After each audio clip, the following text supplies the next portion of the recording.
Thank you so much for joining us today.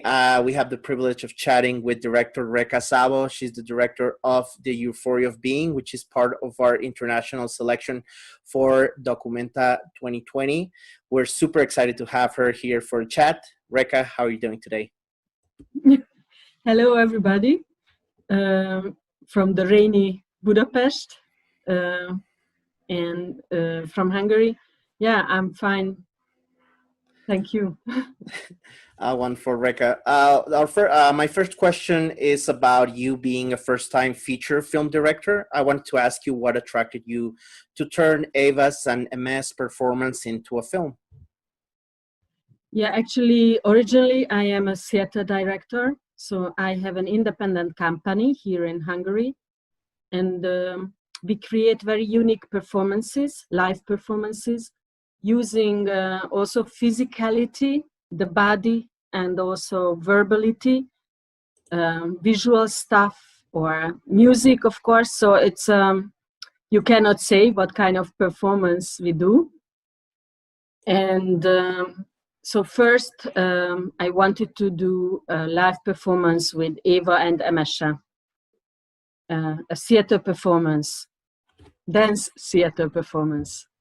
And so that was the idea. But before we started to rehearse, I realized that whatever will be going to happen, this will be for sure extraordinary. Eva was 90-year-old that time, and she's a Holocaust survivor. She lost 50 relatives in Auschwitz. She was in Auschwitz. She was the only one who came back from Auschwitz alive. And she is an extraordinary person. I have never met such a person who is, you will see in the film. So first I wanted to do a duet with Eva and Emese, who is an amazing contemporary dancer, a young contemporary dancer.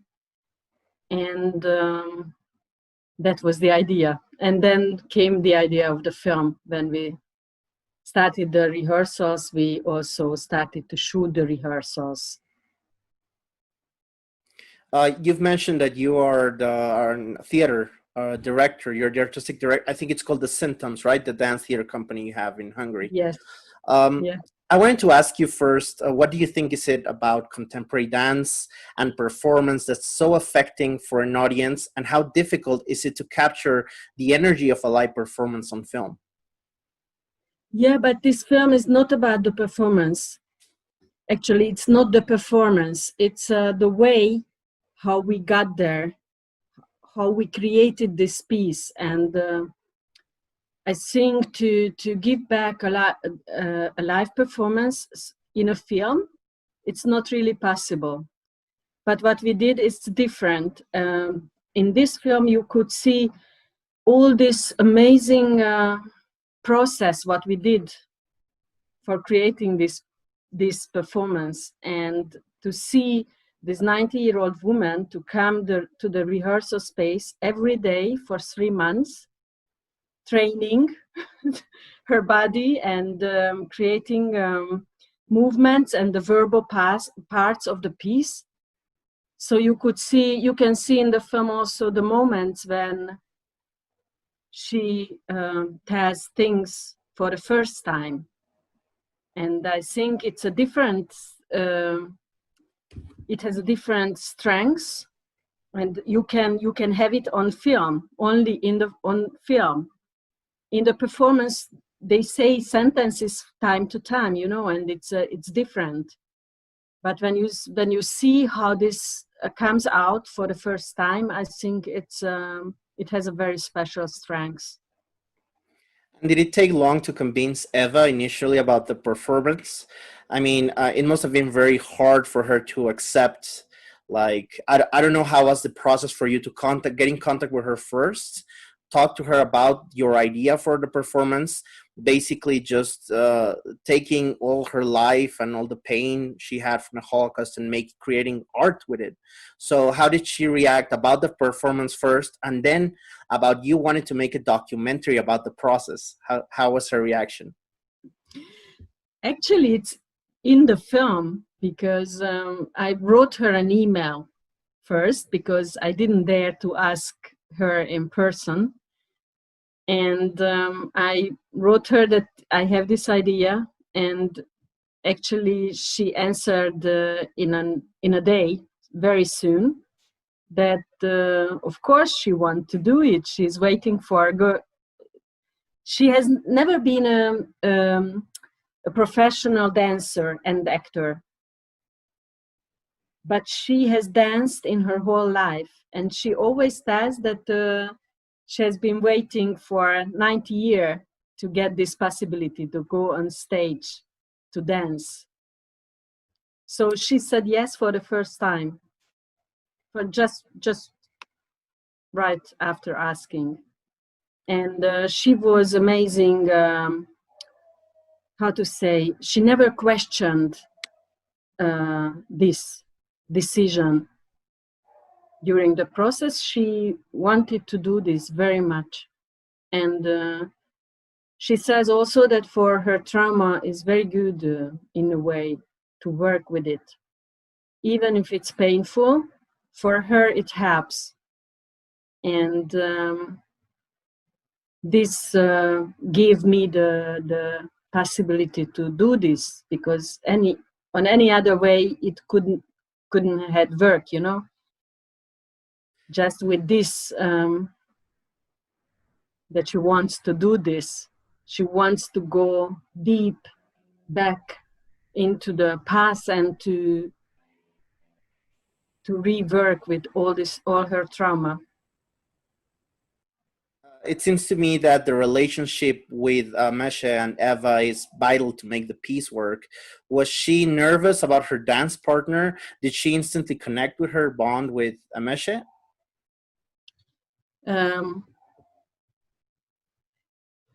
It was actually a miracle, because when I first took Amesha to meet her, I think it was in a way love for the first sight.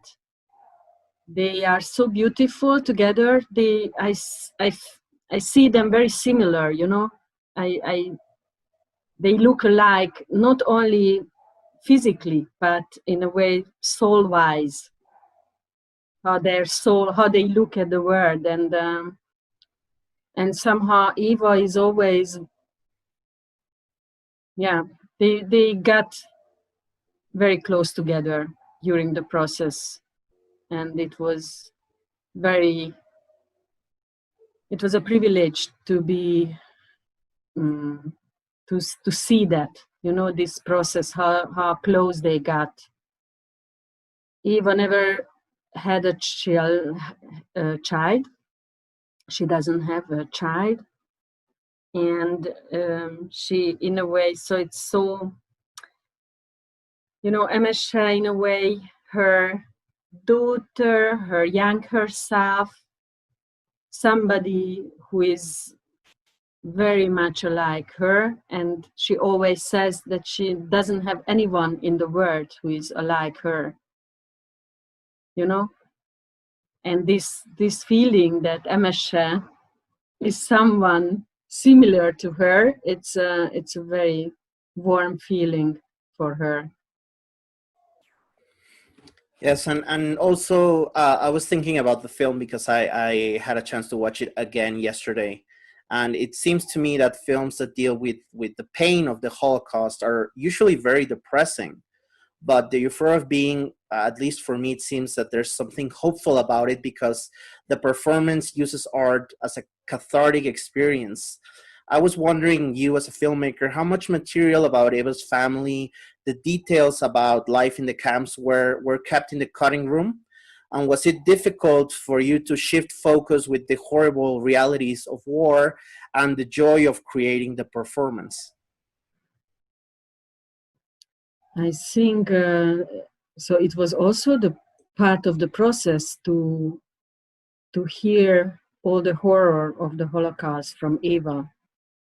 Not only the joy, but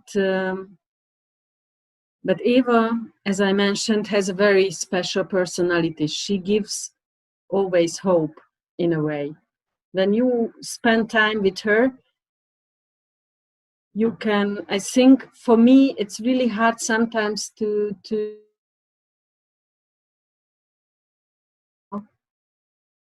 I don't see sometimes the motivation. Why do we live? Why do we spend our moments? And when you meet her, she is someone who knows very much the worth, the value of life.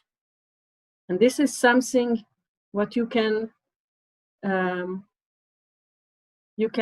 in every moment with her, that she knows when you drink water, it's amazing. And it's not just a lie. It's not just so easy.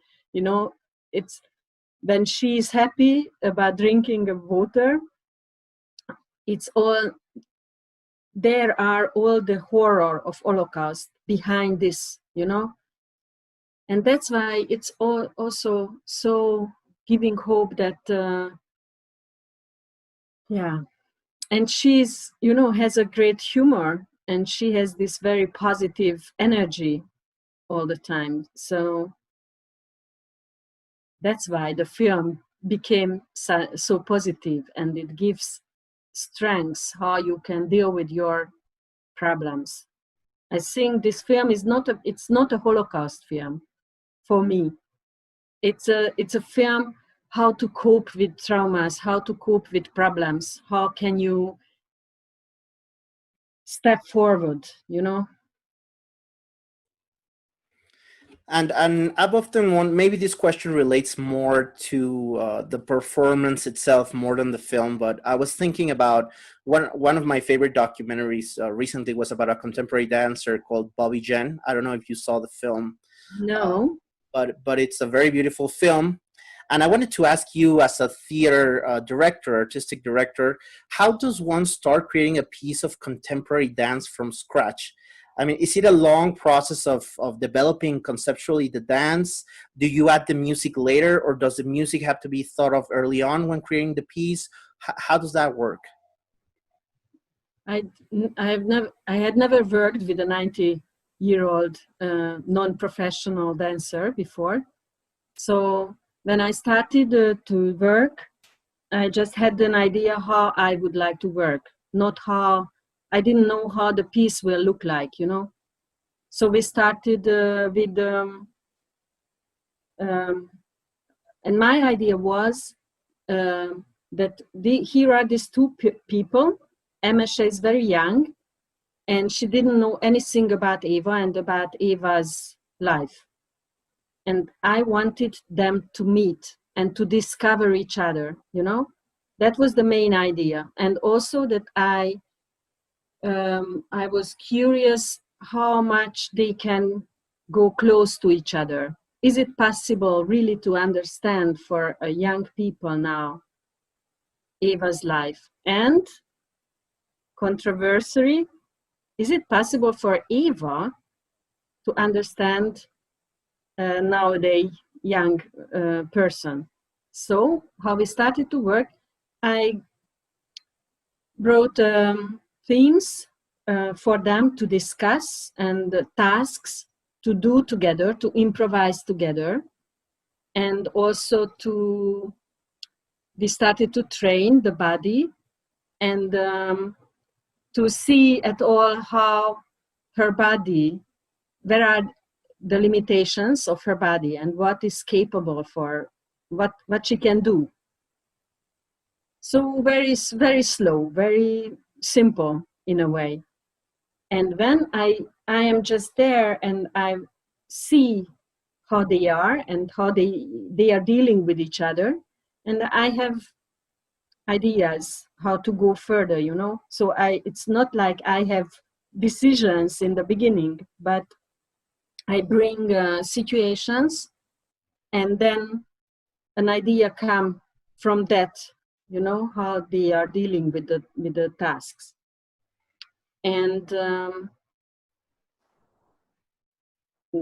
actually all the music which is included in the piece, in the performance, it's they are all only musics which are important musics for Eva or for Emesha. So actually this music also talks about them, about the differences, about how they can deal with each other's music, you know. So it's everything comes from them in a way. Everything is about them. It seems that in this case, it was a very organic process that they had to bring themselves into the piece. You as a director, I mean, obviously you have to turn and take decisions about the piece, but I imagine that mostly it comes from them, and also the way Eva, what she can do physically also on stage, right? And she had to do it 77 times. I saw at the end of the film, she had 77 Actually now performances. 95. We have performed it 95 times. And now Emesha gave birth.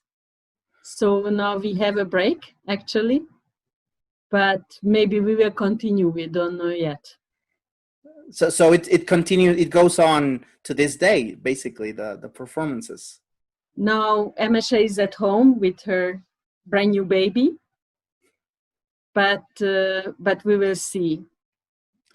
Eva is 95 at the moment, almost 95, and she's full of energy. I also wonder what was Ava's, and I don't know where you had the premiere for the film, but what was Ava's and Emesha's reaction when they saw the final film? It was not easy. I saw them. I showed them a 3 hours long rough cut, and so it was not that I did the film and then that's it. And we had discussions about parts that they want this or not, or how, because it's a very intimate film, and it's they really let themselves, so let the audience see themselves how they are. And it's always difficult, I think, for everyone, you know, to say that, yes, that's me. It's always very hard for, I mean, you make the film for an audience, but you always want to have the approval of the people who are in the film, right? As a documentarist. Yeah, sure. So it's very, I think it must be also very nerve-wracking for you as the director to show it for the first time, even as a 3-hour rough cut, which, I mean, the final film is less than half that length. I was wondering how much did you cut for the film? How those 3 hours, were they more interviews? Were there more about the rehearsals? I can't say. It's really, I had a very rich material, so rich that actually it was my biggest problem, how to choose the focus of the film, because Eva is amazing. She's amazing how she's dealing with her body as a 90-year-old person. She's such a woman, you know. She's a woman. She's 90-year-old and she's still a woman. And with all her, and for me, it's also very interesting how she's dealing with the, in a way, getting old as a woman. And then there is her life, which is so, it's the history of the 20th century, you know. And so many things. So actually it was very, very hard to find the balance in the film. That was the hardest thing to do. So I can't say what what's out now. A lot of beautiful scene, but we had to make decisions because actually it's a film about two women, three with me, but mostly about them, and it's also in a way hard to take the time with only two women or three for such a long time.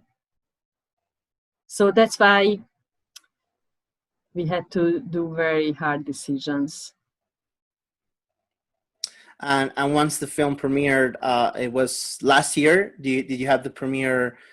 You won an award at Locarno, right? Yes. The film festival, and I mean the audience. It must have been a very emotional reaction from the audience at the film festivals. Wanted to ask you if, as a first-time feature filmmaker, are you already working on a second feature? Are you interested in continuing creating documentaries, or it was only because of this extraordinary story with Eva? I sometimes thought that I will never again do a film, but for me it was 4 years from my life, and it was very tough, very, very tough to do it. I'm very maximalistic, so yeah, and of course financially was very tough.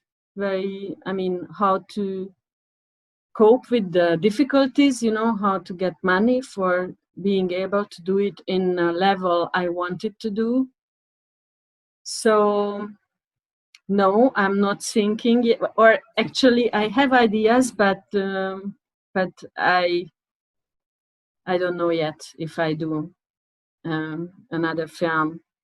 Now I'm concentrating on my company, and for sure, if I have a theme, a motivation to work with, for sure I will then do it, because I know myself. Actually, I did 2 short films before, and they are very different from each other and from the one with Eva. So I do always things what I have never done before. So once I will have a unique something, then I will go for it for sure.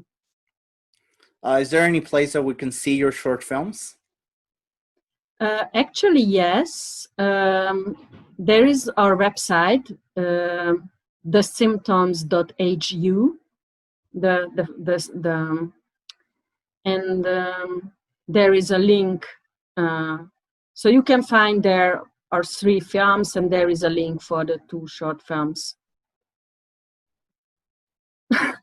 So no, I hope that our public just checks them out after watching the film. And congratulations on the film, Eva. Sorry, Réka. Thank you so much for your time. Also to tell our audience, please watch The Euphoria of Being. All the titles of our international official selection are amazing, but this is a very heartful story that's very moving. So if you want to check out all the information about it in our website, it's documenta.org, and social media. Réka, again, thank you so much. Thank you so much for the possibility. And I would like to say hello, everyone in Mexico. I've never been to your country, but for me, it's very exciting. I would love to go once. So enjoy the film festival, everyone. Thank you.